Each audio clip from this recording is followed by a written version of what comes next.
இப்போது நீங்கள் பார்ப்பது கேம்பிரிட்ஜ் பல்கலைக்கழக நூலகம். 1616ஆம் ஆண்டு 1416ஆம் ஆண்டு தொடங்கி 608 ஆண்டுகள் ஆகின்றன. இங்கே இப்பொழுது 90 லட்சத்திலிருந்து 1 கோடி புத்தகங்கள் வரை இருக்கின்றன. இந்த கட்டடத்தின் அழகை பாருங்கள். வெறும் செங்கல் தான்.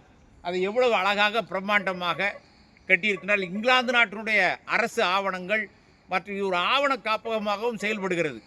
அந்த புத்தகங்களை அடுக்கி வைத்திருக்கிறார்களா கீழே, அது இரும்பு, அதை அப்படி சுற்றலாம்.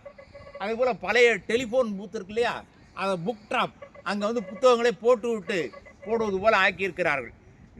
இது போன்ற நூலகங்கள் ஒரு உலகத்தில் மிக பிரமாண்டமான நூலகங்களில் இந்த கேம்பிரிட்ஜ் நூலகமும் ஒன்று.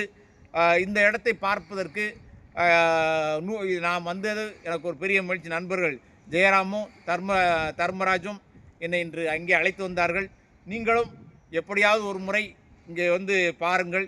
உங்கள் பிள்ளைகளை ஆக்ஸ்போர்டு கேம்பிரிட்ஜ் பல்கலைக்கழகத்தில் படிக்க வைக்க வேண்டும் என்பதை குறிக்கோளாக வைத்துக் கொள்ளுங்கள்.